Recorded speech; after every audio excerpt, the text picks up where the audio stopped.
was a movie, and it started now, forget about whatever financial disasters you've had, personal failures, relationship failures. What would the hero of your life's movie do right now? Hello, and welcome to Dad's Dating After Divorce, the only podcast, and literally the only podcast, because I Googled it this week, for dads, addressing dads dating after divorce and the fun and exciting world that surrounds that. My name is Jude Sandoval. I am the founder of The Divorced Advocate, and my co-host, as always, is Dallas Bluth, the founder of Black Box Dating. How are you doing, Dallas? I'm really happy this morning now that I know we are officially the only podcast dedicated to dads dating after divorce. And I'm doubly happy that you use Google rather than AI to pull out the information. That makes me feel like I'm not the only old school person out there still. Okay, well, actually, we are both old. Let's just admit to that to start. We're both old guys, but I actually was using. Okay, so bear with us, audience. We're just going to digress here for a moment. I was using Google AI to come up with podcast episode ideas and whatnot, and I put something about dads dating after divorce as general, and it came up with our podcast and said this is the preeminent podcast for exactly what you're looking for. Here's a list of titles that might address stuff that you're looking for. It totally misunderstood my question, but it found us and our episodes and everything for that. So that's why, as far as I'm concerned, we are the only and preeminent podcast for dads dating after divorce. It sounds like intelligence to me. If it sees us as the preeminent podcast for dads dating, it sounds like it knows what it's talking about. I'll take it for sure. Okay, thanks everyone for bearing with us while we tooted our own horns and feel good about ourselves. Now we're going to get into some interesting content. The working title is Her Kids, My Kids, No Kids. And what we're going to be talking about is who to date. Do we look for women with kids? Do we look for a woman without kids? When you get on the dating apps, there's always that one line that says no kids or has kids part-time, not at home, or kids not at home, or kids there's 4, 5, 6, 7, depending on the site, different variations of that. And so it is obviously a big deal, right, Dallas, that we're dating with kids now, or we're dating with kids and we're looking for potential partners that also have kids, which is a much different dynamic than maybe when we started dating and it was just, hey, let's hang out. And you hung out for a long time and then you kind of just got a dog and had fun with the dog for a while. And now that's very, very different because my dog now is a lot less work than my 3 daughters are. Yeah. Yeah, there are so many different angles that we could take this from. What's your available dating pool? What are the logistics of coming together? How attractive are you or not to a woman with or without kids? And there's so many directions to go in. Where are we going to start this morning? Okay, so I want to start with talking about what you want. I feel like we as dads have really got, and I struggled with this in the beginning, and that's why my dating life was all over the place. I feel like it would have served me much, much better. And when I'm talking with dads now, and we're talking, and I'm coaching dads post-divorce, it would have served me, and I found that it serves the dads that I work with much better if they've worked through and created the vision for what it is that they want their post-divorce life to look like, which takes a little bit of time and it takes a lot of work to try to sort that out. Now, that doesn't mean that anytime we're creating a vision, anytime we're thinking or setting a goal for where we want to go, doesn't always mean that it's going to be a linear right to that and we're going to get it. You might need to make adjustments on that. But I feel like working through that is pretty important to start out. So that's where I think, and I think you'll probably agree. And we've talked on many episodes about really getting your mind straight, getting your head straight, figuring out your stuff, knowing what your values are, all of that stuff. And this is one really big one that I think that dads need to really, really think through and focus on, because there's so many potential pitfalls. And I'm going to dive into those a little bit too, because if you get with the wrong person, well, in general, if you get with the wrong person, it makes life a nightmare. If you do that and you have kids, it can really cause lots of big problems. And I say that a little bit to scare guys or to pay attention, but also just to make sure to get them to focus on this. So let's start there as to how do you work through thinking about, okay, do I want somebody to date somebody with kids? Do I want somebody that's not? Mm-hmm. So, yeah, I mean, I feel like you're probably more qualified to answer this question than I am, so I'm going to keep my response brief. Okay. I think, first of all, I've got kids on my end, as a single dad. I ask myself, if the person, the woman that I'm dating also has kids, that's just going to make it more complicated. The schedules are going to be a lot more limited. We need to have the alignment. Is the time that I don't have my kids aligned with the time that she doesn't have her kids? Where if I'm dating a woman that doesn't have kids, that's not a factor. I think you got to look at it like that. And then, so there's sort of the short-term dating period where there's the courtship, getting to know each other before you get committed, obviously before you bring the woman into your life with your children. But then you also have to look at the long-term vision. Okay, do I want someone that doesn't have kids coming into the family life, or do I want someone that's going to have potentially a blended family, or at least a blended, shared life sometimes, where our kids are coming together? I think there's a sort of a short-term perspective and a long-term perspective. And I think it's okay, particularly if you're just getting back out on the dating scene, to realize maybe I'm only looking at the short term for the moment. I was in a marriage that was sexless for 8 years, and I'm not ready to tie myself down yet because I need to recalibrate inside of myself. I think it's okay to maybe worry less about the long term, at least for a minute, until you get your feet wet and you know what you're looking for. But the interesting thing is, women with kids and without kids, it's, the short term has certain challenges, and then the long term has different challenges. But again, yes. I'm preaching to the choir from somebody that doesn't know how to preach because I don't have kids. I want to hear what you have to say. Well, you're spot on, and that's what I was going to touch on first, is really understanding where you're at. So I think you would agree that dating is somewhat of a skill set that is learned, right? And lots of us, at least lots of us, have never learned that skill. And now that the stakes are really high, it's almost like getting into something again without that skill could, like I said, it could be very difficult. And it could be very, not only dangerous because you've got kids and all the stuff that goes into it, but it can be very heartbreaking. I remember my first break, and I hear this all the time from guys dating after they get a divorce, is that breakup after the divorce, after that first relationship is more heartbreaking than even the divorce.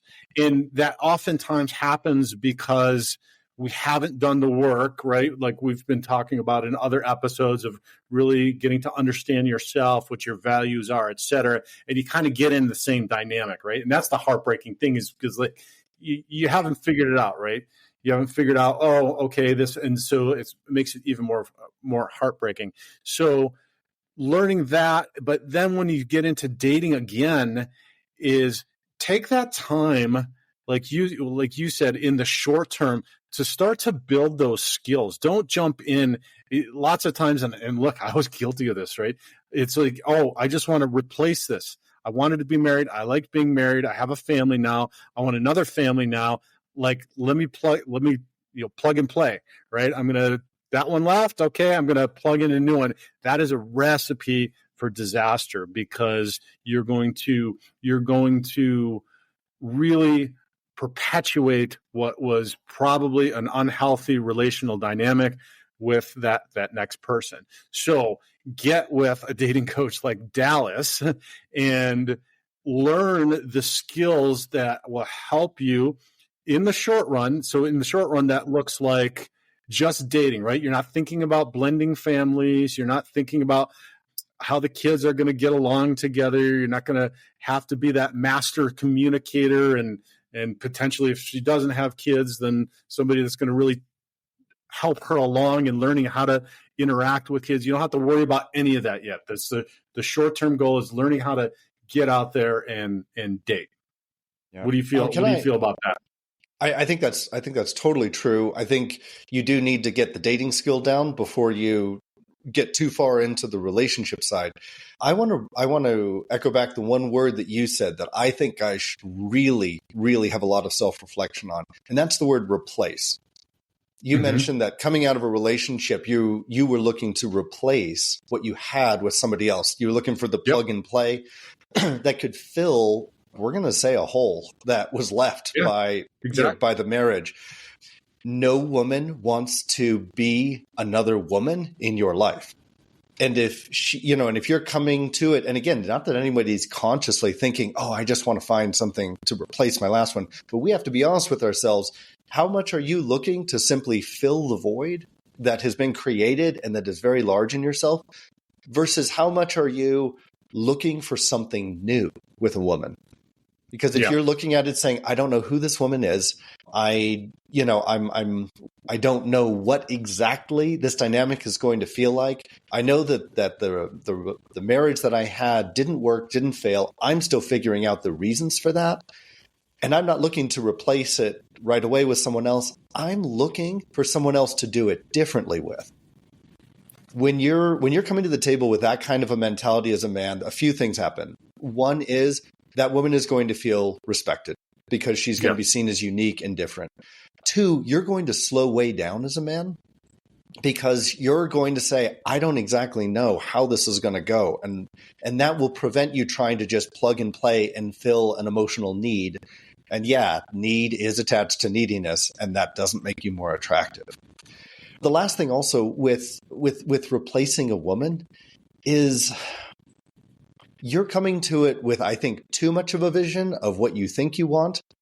Guys, we have to co-create this with whoever this person is, whoever this woman that we're getting involved with.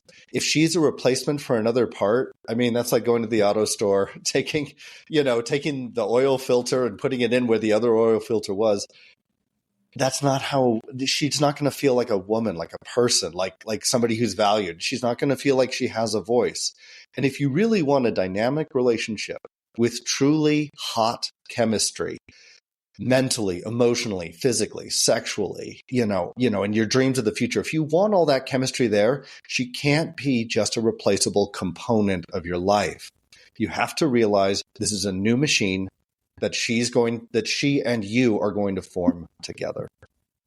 Yeah, no, I love that. And I love you're always so great at bringing it to the relational part, which I think as guys is sometimes it's so hard.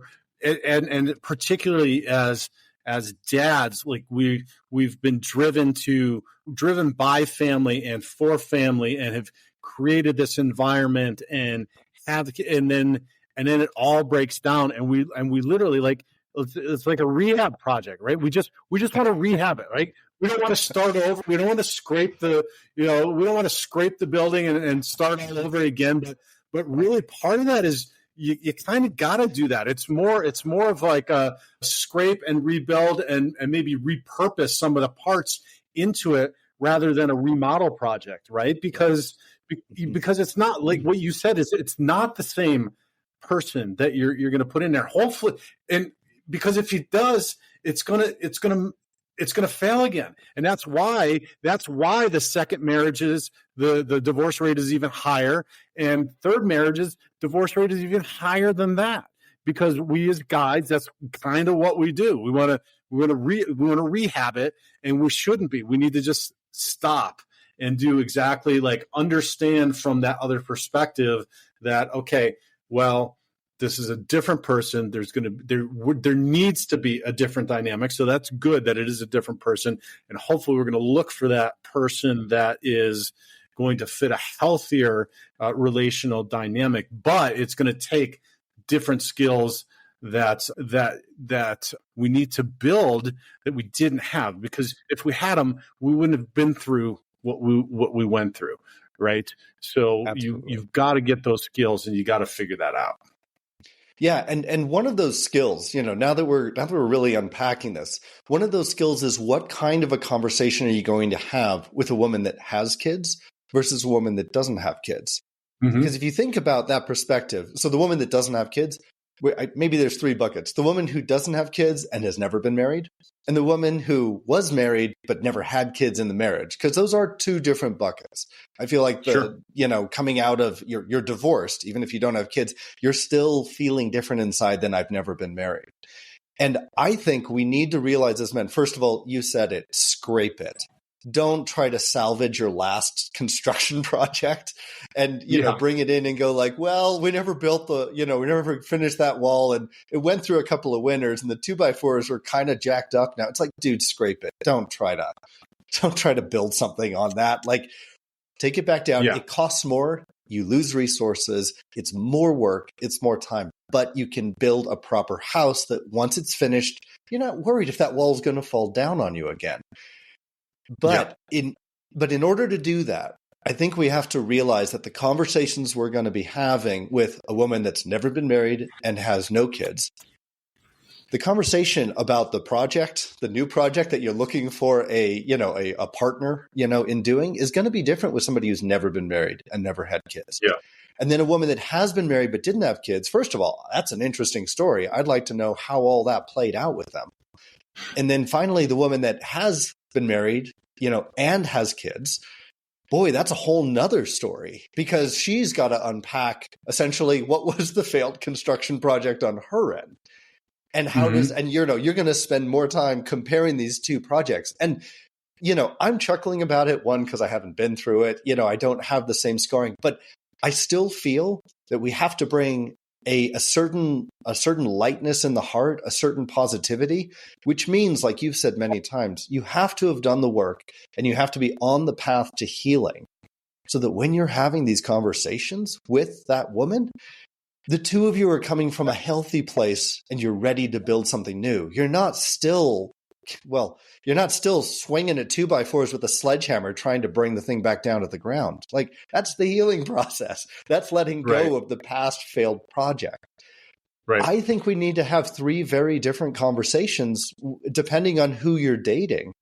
And those are going to take different listening skills for each group. Well, so let's jump into that a little bit. How do you have those conversations? And you need to have the history conversation.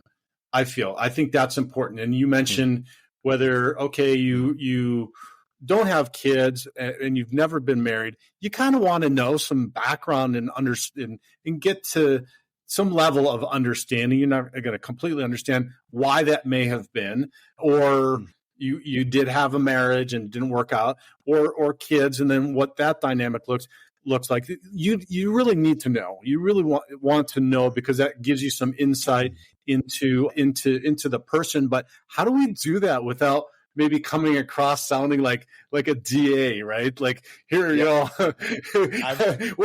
I know I've been on the other side of that all the time. Like, I literally sat there for the hour first date, and I just, I'm like, oh my God, like, I feel like I've been just cross-examined for an hour. Can I get out of here now? Like, how do we do that? And invite somebody in to how do we work the Dallas magic into those conversations? Yeah. Well, you're hitting the nail on the head. So the way you do it is you need to know what it is that you do want, because what you want is positive. And then you want to positively embrace whatever it is that you want in the relationship. That's the starting point. And when I tell them, I really want my next cohabitation relationship with kids, however that is, I want it to be, as an example, I want it to be playful. I really want there to be a lot of laughter and joy. And that's what I want. That, that to me makes me sing. That I love it when I can be playful with a woman. I love it when we're playful. I love being playful with my kids. I want, whoever I'm with to eventually lead to them coming in and being part of it. And so I'm presenting something that is a priority and a value to me because I enjoy it, because I like it. And I'm positively embracing it. And when I'm embracing it and a woman's like, nah, that doesn't sound fun to me. Okay, there's the compatibility or incompatibility sharing itself. Once we've presented one, maybe two things that are very important to us, and I would say, one message, one sit down, like one at a time. We had the checkbox thing.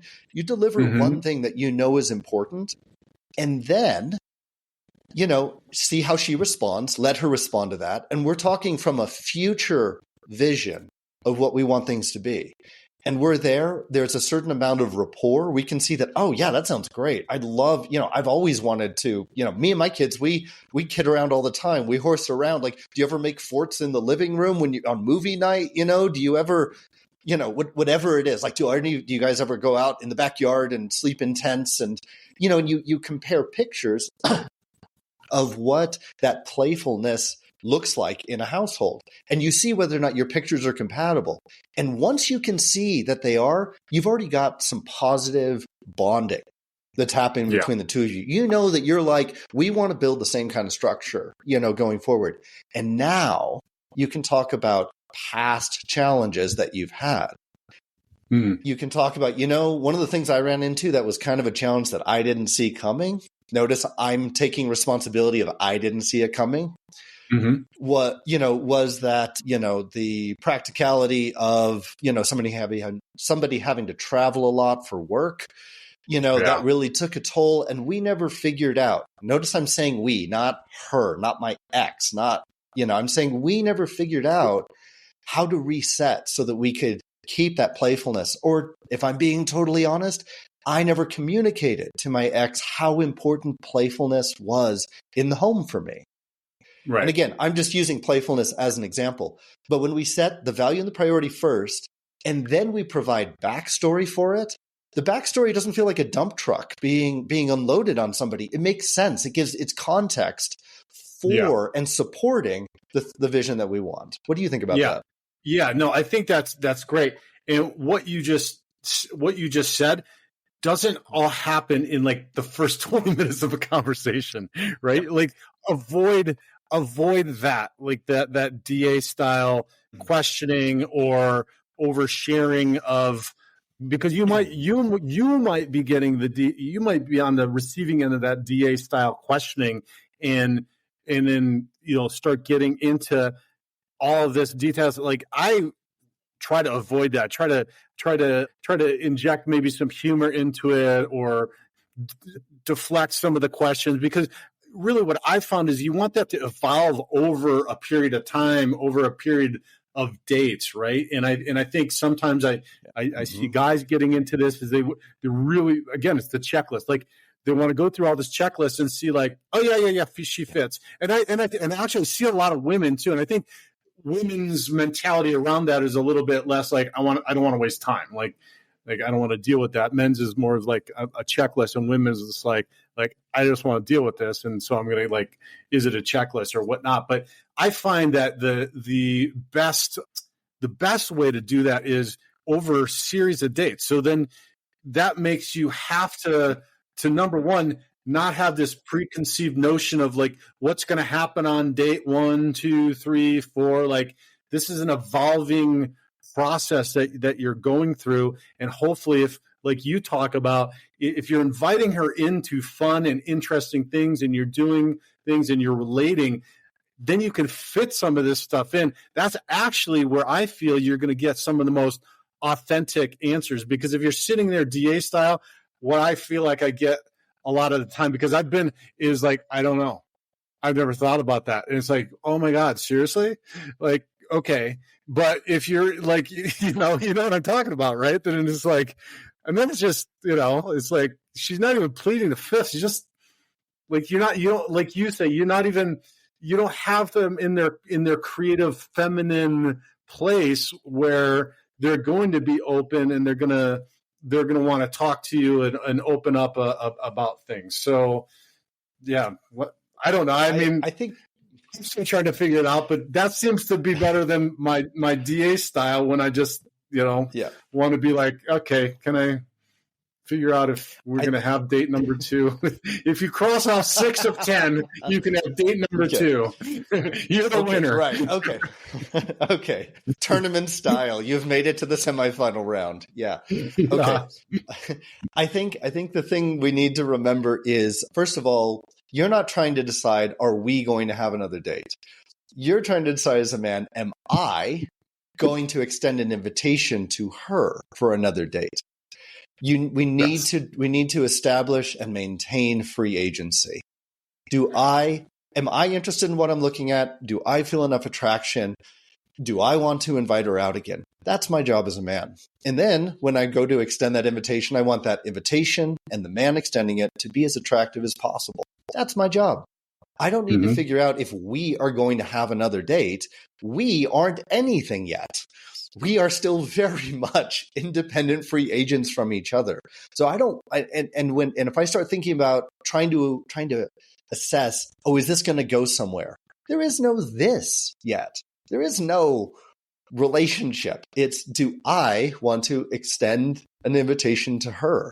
Much easier, much clearer, and a lot more mystery, a lot more dynamic. I'm standing apart from her. It's like when you're dancing and you extend for a minute and then you come back in close, and then you extend for a minute and you come back in close. That dancing is way more interesting than just being at exactly the same proximity the whole time. The second thing is, when you're on these dates, you want to realize there's an experience that you're trying to provide, and that experience is a bit of a cocktail. You have a few different ingredients that want to be there. One of the elements in that is the authenticity, the seriousness, what it is that I'm looking for, what's important to me. That's definitely one of the elements. If that is the main element or most of what the experience is, it's going to feel like you're talking to a DA, because they're down to business and they've got a priority that they're working out. I don't think any woman, or really any man, wants to create a situation where we got to get to the bottom of this. Like, that's not the dynamic that people want to have. We have to realize that, okay, being authentic, saying what this is important, sharing a little bit of background, that's one ingredient in the cocktail. Another ingredient is, you know what? I think we've talked about this enough. Let's go on this hike. Let's talk about something completely silly. What was something this week that happened that you didn't see happening? And you get in the moment. You get just fooling around with each other. If one of your values is playfulness, be playful with her right there in the moment. Don't just be serious talking about playfulness. So you gotta learn to have a little bit of a cocktail mix. And to your point, that's a skill that's developed over time. We can't expect ourselves to do it perfectly. And last thing I'm going to say is, it's fine even if she's the one that's leaning in hard, cross-examining, bringing in evidence and trying to get to the bottom of this situation. It's fine for you to say, you know what? Can we shift the topic to something else? I am fine talking about these things, but I want to just sort of enjoy some time together too. And I think it's perfectly fine to state that. It's perfectly fine to make that shift. And the more consciously we do it in a lot of ways, the more it's going to be very clear that we're doing it. And we're just saying, I would like to. This is my preference. This is something I'd like to experience. And then see what she does it. Can she let go of it for a minute? If she can't let go of it, maybe she's just still angry and hasn't processed her stuff. If she does let go of it, she's like, oh, thanks. Yeah, sometimes I get ruminating on this and I forget and everything. And then you go off and have a great time. Suddenly, I want to invite her on another date. Yeah, no, that's a really, really great point, right? We're always looking, and you always say this, we're always looking for the feedback, right? Inviting and then looking for the feedback. Can she let that go? Can she roll with it? Can she follow my lead, right? And feel comfortable in that to whatever extent you're leading at that moment within the context of where you're at dating, right? Like and hopefully maybe that evolves over time and deepens, and then with trust, et cetera, then that becomes something that she can do even more, and you step up with that. So let's talk a little bit more now about the specific things to look at within each of those contexts of no kids or kids, and so let's start with no kids, because it seemed a lot more simpler to assess where she's at, and whether that's something that is preferable for you, and why that might be preferable for you. The obvious things are that she has more time, and she has less encumbrances, if you will, or ties. Encumbrances, I think, is a really good word, because it's neutral as far as I'm concerned, that she just has things that she has to attend to that are not optional, right? And that's an encumbrance to me, right? She's got an ex, so she has to communicate to whatever extent she's communicating with that ex. So that's part of somebody that doesn't have that. So she doesn't have, but maybe she has an ex-husband, right? So trying to know and understand the relationship with that, I think, is important. Have they remain friends? Do they remain in contact? How did things transpire through the divorce are always good information.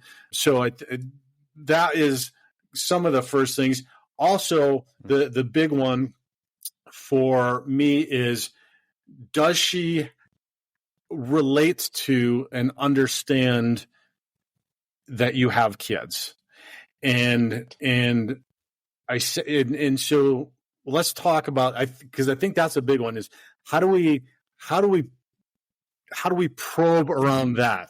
Let's say the sympathy and understanding of the fact that you have kids, right? I know you're laughing at my terminology. No, I'm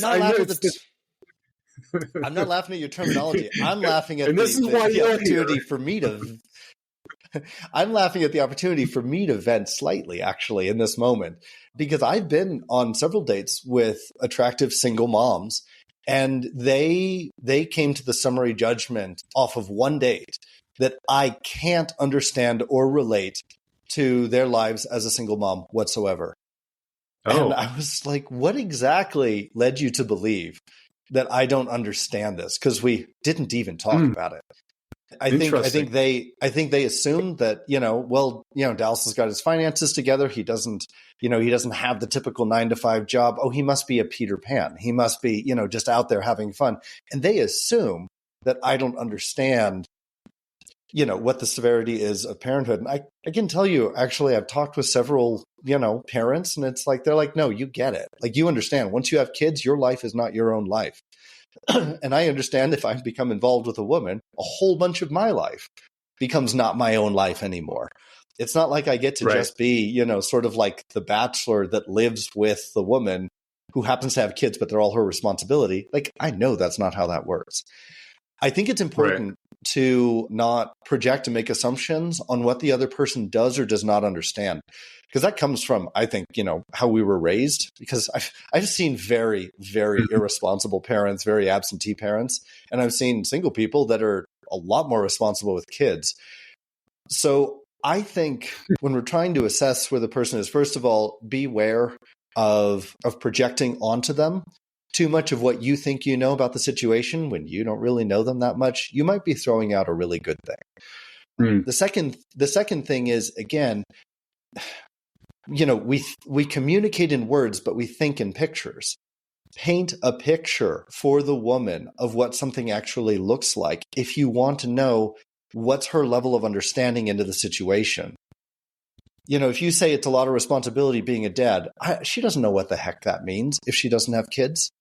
She might not, but she's going to have a very different point of view of it. If you paint a picture of what the hockey games look like, of what having 3 kids that are under the age of 10 look like, Similarly, if you have your kids, 50% of the time, paint a picture of, I'm twiddling, I get to have a fantastic lifestyle 3.5 nights out of the week, and I do whatever I want. She might be assuming you don't have time. And you say, you know what? I've designed my life so that I get everything I need done Monday through Thursday and sometimes Wednesday. And I get Friday night, Saturday night, Sunday night to spend on whatever it is that I want to do. When we're getting concrete and illustrating these specific things, and you give her examples. So, for example, like if part of my lifestyle is, I get out of town once a month at least, because I've realized that's really important for me as a single man, feeling alive, so that I'm bringing the best energy I can to my relationship with my kids. Is when they're not here, I get out. I go out to the mountains with my buddies and go camping. If I'm seeing somebody, we'll take a day trip somewhere and we'll spend the night. If I'm painting these details in concrete illustrative terms, that gives the woman an opportunity to situate herself and respond positively, neutrally, or negatively to the life that I'm living. I think that's the best way to have these conversations, is paint scenarios and see how people respond. What do you think? Yeah. And I agree with that. And I'll add that as much as we paint and communicate about it, I really don't feel like you're going to have a valid understanding of where they're coming from until you actually get into spending some time with them and then seeing how they behave, how they react, and what comes up. And that's then going to be really the indicator of, they might not really understand, but they're open to learning, or opening to be flexible, or as opposed to somebody that might just have, like, they just want to travel and they just want to have this carefree lifestyle. And while they might like some things about your life, that they're not fully vested in the fact that you are a dad, and that this is, while you might have, like you described, like there are some women that I've dated that like what you just described. Like, when I don't have my daughters, I have a very full life, and it's very social, and I like to travel, and I like to do stuff, and they like that. But when it came to the part with the kids, like I could tell immediately, because they don't talk. They don't ask you about your kids. They're not interested in what your life is like when you're with them. They're just really happy with, like, oh yeah, you're fun and exciting. We do fun stuff when we go out of town on the weekends when you don't have your kids. But when you do, like, they have no interest. So it's pretty easy to see what it is that they want. Okay, so I know from a woman's point of view, they worry quite a bit about feeling like they're pushing themselves into someone's life. And I mean, I'm like, when I date a single woman, I'm aware that she has kids, but I don't want her to feel like I'm trying to insert myself into that parenting role in her life. I think I really, I guess once we've been dating for quite a while, but I leave it to her to share something about the children. And then it's a matter of, how do I respond to that share that she's making? She talks about, their child was struggling with a teacher at school, and they had these assignments, and, it has to do with a learning disability or something like that. Do I just listen and go, and don't really show much interest in that part of that woman's life, because the child is a part of the woman's life? Or when I listen to that, do I engage with and go, like, so how do how does one normally go about, dealing with learning disabilities, or what's the background? I would say it's up to the person, it's up to the person to share a certain part of their life, because that's the invitation to go ahead and speak into this part. And, if I don't want you to know about, say, my relationship with my troubled sister, I'm going to share that when I'm ready. And then how does the person respond when I do choose to share that? I don't see it as being on the other person to say, well, tell me more about your relationship with your siblings. And like, I mean, you can ask, it's a fair question. You have kids, tell me about them, general questions. But I see it as the person to share the part of their life that's important and then see how engaged the other person is. And do they engage in ways that show genuine caring? Or do they engage in ways that are just kind of getting you to not talk about it anymore? And to your point, that is only revealed over many interactions, several dates, lots of time together. Yeah. I think though that a lot of people I know when I'm dating, I don't want a woman to feel like, oh wow, Dallas is trying to act like dad already. You know, he's trying to give me parenting advice. That's the last thing you want to do, you know, when dating somebody that has kids. So I tread lightly, you know, when asking about it. You know, if I haven't heard it come up in a while, you know, I will ask, so, you know, how are your kids doing? Or I'll follow up on something that was shared. But I let the other person take the lead in what they want to share and how deeply, what they're ready to share in their life. Yeah. And then what's most important is, how do I respond to that? I think the key word that you said was engagement. So if they're engaged in the conversation, so I have kind of a kind of test around this that I'll use, and I don't want to say well, it is kind of a test. It is a test, and I'll ask, because I have daughters, and they're teenage daughters, so I'll have a conversation, and then I'll ask for their feedback, because while they may not have been a mother that were a teen girl, right? And maybe they have nieces that or nephews and stuff like too. So I'll ask, like, so I have this going on. What do you think about this? You were a teen girl at one point, or you were a little girl at one point, or whatever, and then kind of see what that engagement level is. That, you know, is it something that they genuinely want to have that conversation and want to share? And so it's twofold, right? It helps me to see if they want to be engaged and talk about family stuff and kids stuff and that, but it also gives me some insight into them and their background and maybe what they were, how they were when they were young kids. And so it opens up a conversation totally around that. But again, and I also want to point out what you said is, like, guys, this whole process is slow. Like, it's not, I don't, everybody started dating at a different time, but there was a time in our lives, maybe in our 20s, teens, 20s, or whatever, things went real fast, right? Like, we were just like, maybe met somebody and then we were hanging out, and then like next week we're dating, right? Because that's just what you spent literally maybe that entire week with that person at college, or you saw them like whatever it was, whatever series. That doesn't happen anymore, right? We've got all work and kids, and this is sometimes a painfully slow process that you've got to understand that it's evolving, and it's like peeling layers of the onion, but you're peeling it, and then you cry, and then you're going to go out of the room for a while until you get back, and you're not going to peel another layer for another week or 2 weeks. Like, so it's a really slow process. So, and that's okay. Don't rush it, like you said, because I have been on the other end of that where a woman wanted to give me her doll collection that she's been saving for her entire life, that, you know, for the right man, children, because she couldn't have children, like, way too fast. You know, it's like, no, I don't think so. I immediately asked the question, how many of them are possessed by a demon? You know, and this is a horror movie waiting to happen. Exactly. Yeah, the porcelain doll eyes from the 19th century. That's just a little too perfect. Right. Like, oh man. Oh wow, yeah. So the thing about taking time is, for me, that I try to make my clients aware of, because I feel it's the most effective way to have successful dating encounters. It's a paradox. On the one hand, it's slowly unfolding. The onion is peeling back its layers and making you cry one layer per week, you know, to use Jude's deep analogy. I love it.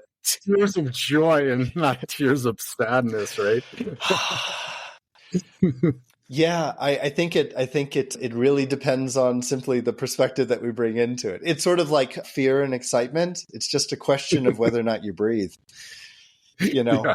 It's tears of joy or sadness. It really depends on whether or not this is acceptance. Yeah. So when you're going through that, though, you realize like it's not just it's like, oh well, once we're committed, or now, oh well, now we're sexual with each other, or oh well, now we moved in together. I'm not sure which one of these markers is you're there, and we're getting in a rush to get to, but there is no final marker. I mean, the final marker is, the gravestone in the cemetery. Like that's the final marker. Yeah. Until then, there are always going to be new markers. There's always going to be layers to Jude's crying onion, that get peeled back. And it's going to be an ongoing process if you're active and alive and engaged with your partner in romantic ways. So the long game is always happening. You always have to be patient for the next reveal in the process. And at the same time, paradoxically, the moment to enjoy is happening right now. Being present in the moment. Am I effectively sharing, this moment I had with my teenage daughters? And am I sharing it with all of the laughing at myself, endearingness of I wasn't a teenage girl in my life. I don't know how to approach this. Am I bringing to it the joy of, the human condition? Am I able to laugh at myself by how absurdly blind I am to dealing with life? That happens in the moment. And we have to bring that moment to the table when we are then saying, so can you tell me how you would read into this? What do you see? You were, you're a woman. You were a teenage girl at one point. Like, what am I missing? And, and I see what you mean by a test. I think it's great. I think we can simply say that this is a little bit more of maybe a loaded invitation, but it's still an invitation. You're inviting her to speak in. You're asking her to speak in. You want her to. And if we change it to an invitation and then we see how does she respond to the invitation? Does she step into it and go, well, buddy, here's the thing you need to know about a young woman. And it's like, that right there is mother quality. She can relate. She gets it. And, she waited for the invitation and then she took it. Or she's like, I don't know, teenage girls, whatever. It's like, well, you're not showing a lot of depth here, but that's all just like any other part of dating. You extend invitations and then you observe what does she do with that invitation? And all of that, again, is happening in the moment. Right there, you are juicing out of that dating encounter, out of that moment. You're juicing out of it all of the enjoyment of, romantic interaction that you're going to have. You got to enjoy it in the moment to the fullest. And you have to realize that this is going to unfold and change into new moments all the way to the end. And as men, if we try to collapse the moment into a predetermined outcome or a predetermined mile marker, and then we collapse all the mile markers to, well, now that we're married, we've hit it. You're actually cheating. You're cheating the best parts of this is never done unfolding. And you're cheating the best parts of right now in this moment, me laughing about not understanding teenage girls is also the only thing that really matters. Yeah, that's beautifully said. How you, as usual, how you laid that out. And I think what came to my mind is the differences in how we as guys think about everything. Period. Like we'd be thinking a goal. You were talking about mile markers. What came to my mind was like a football field and a goal line. We're trying to get to that end zone. We've got 10 yards and 10 yards and 10 yards. A woman might have it's a difference between goals and intention and intentions, right? Like the goal is more of like a football game and you want to get to the end zone. Intentions are more like how women think about things, and it's you want to get somewhere, but it's more of a story, right? Like it's an unfolding story to get to those intentions. We're playing on a football field. They're listening to us, they're reading a story or they're immersed in a story, right? We're playing a game and they're in this, and it's like we're doing two different things, but trying to like do them at the same time. And that's what came up when you were talking about the unfolding, and for that, it's, don't make it like I've got to get to these 10 yards and this 10 yards in order to get to where I want to get. Have it be more of an unfolding story that you are writing, right? That you're participating in writing to get to maybe the intention that you have at the end of this story. But it's never going to be the end. Like you said, the end is at the end of your life. So you're writing this story ongoing as you go. Like you can have different chapters, and maybe the intentions of one chapter and the next chapter and the next chapter will change over time, but they're ever evolving. And if you can, and look, man, like I'm saying this because I'm talking to you, right? And then as soon as we get off, I'm going to go right back to my football thinking. But if you can think like this, I think it helps to guide those conversations when you're interacting and on dates with women. Absolutely. So I'm going to say I think your analogy is really good. Touchdown, touchdown baby, like we scored. Yeah. That, it's like whoever wins the game or not is a completely separate experience than I just scored a flippin' touchdown. And I'm, and that moment of elation it's the win. It's the win that every man wants to feel. And that's a win in the moment. And you should be looking to score touchdowns in the moment every time you're on a date.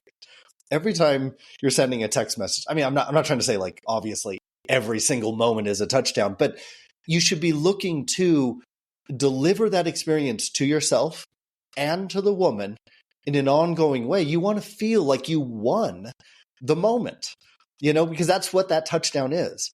And then you want to feel like there is a longer game that we're playing, but the game is just made up of a series of touchdowns over and over and over again. And if you just keep, nailing it, and then you realize that, okay, well, we scored the touchdown with this series of plays and it went that way. Well, we got to kick off again, and run it back. They're not going to be the same plays. It's a whole new game until the next touchdown. Well, that's realizing that like the drama is going to play out differently. The story is going to play out differently. And just realize, though, that your goal is to deliver a fun, exciting game, which is the experience for both of you. And part of that is to reach the place where you're like, oh my gosh, look at us winning. Like we've been here for 3 hours, completely lost in conversation, laughing like crazy. We haven't even, there's no DA around, they've never walked through the door to this coffee shop. And we are having, an amazing time. And obviously you're going to ask her out again. That is winning, because that's playing the game in a way that just gives life to the interaction. And when they, whether it's a single woman or a married woman, a divorced woman, whether they have kids or not, I mean, this is probably going to sound oversimplified, but that's not really what matters. What matters is when and if she joins your life, and when and if you join her life, what is that game going to feel like? How much do the two of you feel like you're winning?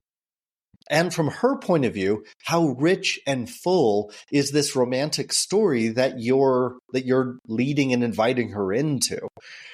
Yeah. Those are the things to keep in mind, because when you get to the end of the life and you look back, the question is, how rich was the life that you experienced? I mean, that's all it really comes down to. Right. So let's talk about that now in the context of what to look for with a woman that does have kids, and the conversations that help prompt and open that. And I'll just say, I find availability. Yeah, exactly. He hit it right on the head. Like right off the bat, the most frustrating thing is that not necessarily that they're not available, or that it's limited availability, because obviously I understand that. I've got 3 kids. At one point I was raising them 100% by myself. So even if a woman has their kids 100%, I understand it's that they haven't structured their life to be dating. And so that immediately becomes like, well, okay, I understand, but how are we ever going to have a relationship if you've got like every other Tuesday on months that end in Y? How is that going to happen? And why are you even trying to do this? Because like, it's just not going to happen. So let me ask you this. How often has that worked in opening a woman up and making her more available? How many times, right? Did you sense some frustration from me, Dallas? Yes. Okay, no, I'm going to be real with you, Jude. The reason I said that is because I'm sorry, man, but that's the wrong approach for you to take as a man. If you're asking her, how is this going to work? That's going to frustrate her to no end because you're putting the burden and responsibility on her to figure it out. Again, Brad Pitt walks into the room, and invites her into some amazing, experience. Suddenly she finds her own availability. Suddenly she will structure her life in a way that she's available. When you show up as a man with the right dynamic qualities, when you show up as a man with the right invitations to have experiences with you, guess what? She's going to get her act together to make herself available. She just will. But if we ask her, why don't you have your act together? I'm going to disagree. I'm going to disagree with you a little bit on that. Okay, so let me paint a more realistic picture. I say Brad Pitt because it's easy to get a picture. Let's say, for example, that I had early in my life, I was an electrician and I built up a business, and it went really well and I was good and everything. And I sold the business for, let's say, like $3.5 million or something. And then I put it into stock investments and I grew that. And I've been very frugal, and good my whole life, but I'm in my my early mid 40s, and I've got, I don't know, maybe $8 million. My house is totally paid off. I have some different activities that I do, but I don't have a 9-to-5. I've got like a nice new Tesla that I'm driving and I like it. Oh, and by the way, I actually have a ski, apartment up in Silverton, or Silverthorne, that I like to go to. And, my life is really good, and I show up and I meet this woman and, I'm really attracted to her. We're vibing really well. And, she's got her kids, 50% of the time, 80% of the time, 100% of the time, I don't really know what you can do. Honestly, other than babysitters, I don't know what to do. But if I show up and I am the dreamboat package for this woman, I'm not Brad Pitt, it's not like I have everything, but I'm, approaching maybe a decamillionaire level and my life is really good. And she looks at this and goes, oh my gosh, wow. This does not come across me. I don't get to swipe on this profile very often on the dating apps. Wow. That woman is going to respond to my invitation. My invitation is just my presence, just my package showing up. And hey, I was going to head out to, I don't know, like, there's a wine festival happening in Lyons, Colorado. Do you want to come up with me, for the day and do this? And she's like, oh, I've got this and that. And then she's like, no, I don't want to let this guy slip away. I'm going to figure it out. I'm going to call my sister. I'm going to get her to watch the kids. I'm going to get a babysitter for the day. I'm going to start, I don't know what you call it. There's probably a term, but sort of carpool, daycare. Like I'm going to take other parents' kids one day, and then they're going to take my kids this day so that we have some availability. Like she's going to start to figure out her stuff, but the motivation is you and the invitations that you're extending. When you show up with the goods, that woman will jump into hyperspeed mode to figure out what she needs to do. And if she doesn't see what you're bringing to the table. And all that minutia said, and I can hear all of our listeners saying, but what about this? But what about that? It's all true. Okay, your alternative was what Jude said, was to say, well, you need to have your life structured and in order. Trying to have that conversation with a woman is not going to work. She's not going to suddenly go, oh, I didn't realize I should be more responsible. And you know what? That turns me on when you say that. said no single mom ever to a man. Ever. Right. Women respond to the proper invitation. Bring that invitation to the table and see what she does with it. And if she doesn't either recognize it or she doesn't have the capacity to get her life in order, do you really want her involved in your life with your kids? Yeah. Probably And not. I think that is the key that you need to pay attention to. And while I 99% of the time agree with you, that invitation, even with Brad Pitt, Pitt, oftentimes is going to be that she can't figure it out and she can't get it together, and you can't, and there's nothing you can do about that. Like exactly. you can only say, hey, as much as you might want that to work, as much as you are attracted to her, as much as there might be a huge potential, you can only control your part of the situation, how you're showing the life that you've designed. And on that note, I want to caution the dads to not get into then trying to resolve stuff, to fix stuff, to help her figure her life out, you're making these invitations into your life for her to see and understand and figure out how she's going to evolve into, if things get to the point where you might want to blend families into your life. Now that's a collaborative. That's good. That's going to be collaborative, obviously, but the thought process is the dads usually are the ones that have this set up, right? We've got the plan A, B, C, D of how we can do it, et cetera. Most of the time, which is the reason for frustration for dads, for my frustration oftentimes, is that they haven't. And then they start with, well, like, you need to change this and you need to try to do this to fit into my schedule. And then, being the codependent that I've been for most of my life, I start to do that. And that's a recipe for disaster, guys. And so don't start doing that. Again, Dallas's truths are, put the invites out there, and then the feedback you get is from the reaction that you get from her. If she's not making accommodations to show up for dates, to spend time with you, to cultivate the relationship, that's the beginning, right? Or if you get further into it, how you blend your families, how you introduce the kids, like all of that stuff, then that's your answer. That continues to be your answer. And if you put it out there and you keep saying, and then you ask, you do it a certain amount of times, and if you get the same reaction to a certain amount, there's your answer. Mm-hmm. Well, and 100% true. And you have to ask yourself, if you're trying to fix the woman and help her, it's like, that's not going to be a very competent partner.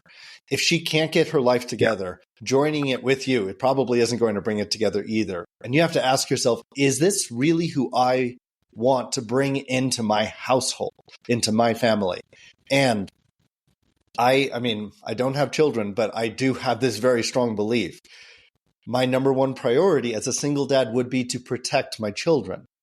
One of the things I have to protect them from is non-adult potential partners. I need to be sure that I am protecting them from craziness, that I'm protecting them from a lack of accountability and responsibility. I extend the invitation. I see how she does or does not step up to the plate of this man's invitation.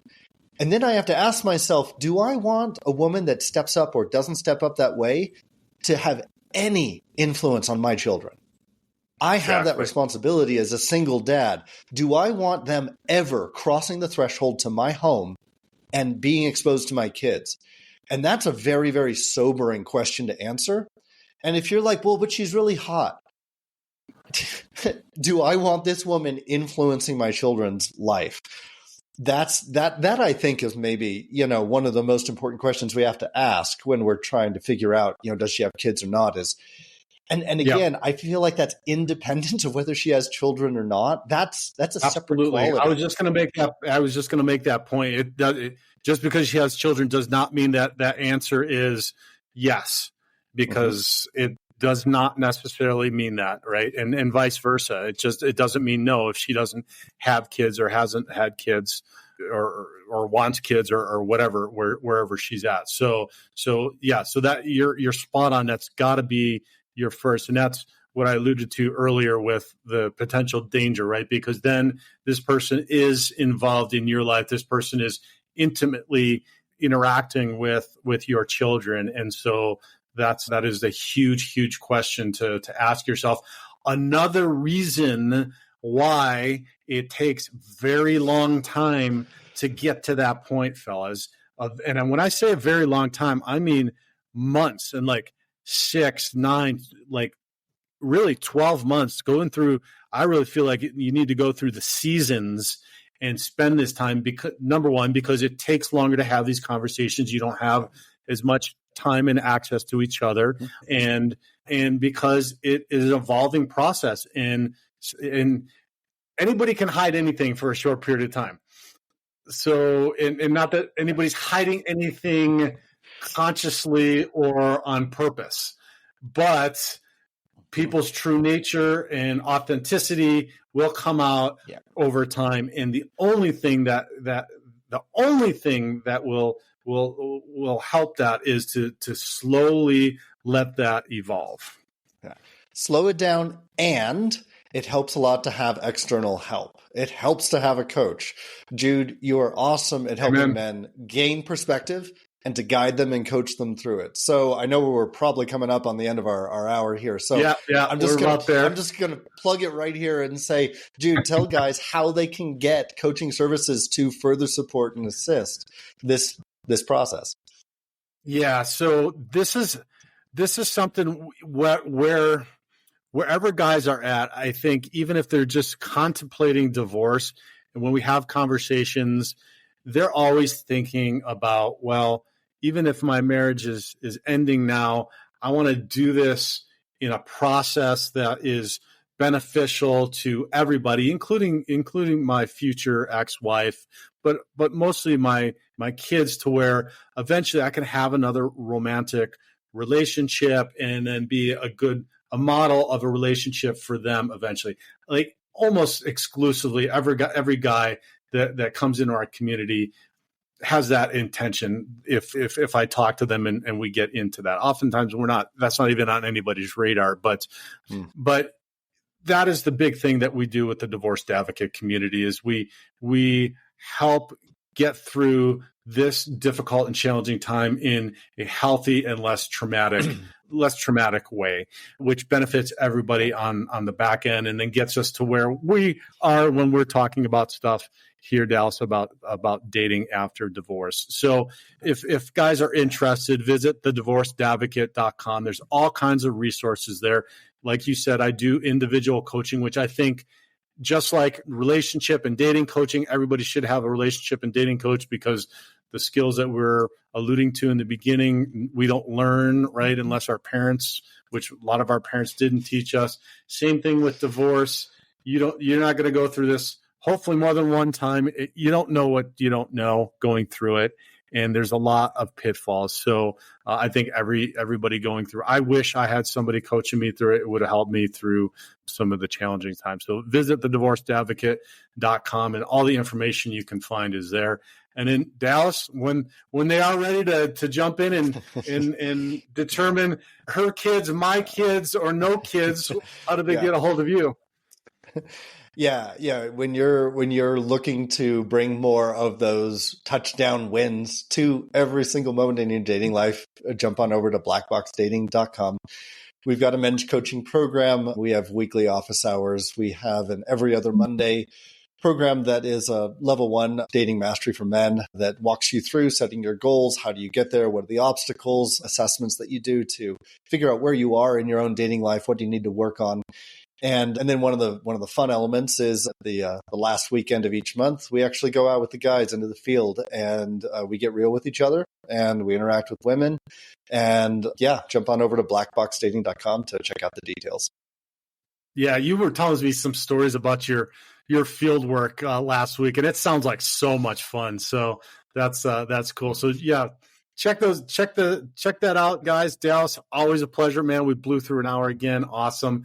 Thanks for all of your insight. And if you guys found some value in what we shared today, please share far and wide on social media. Give us a star rating or give us a comment. That helps us immensely.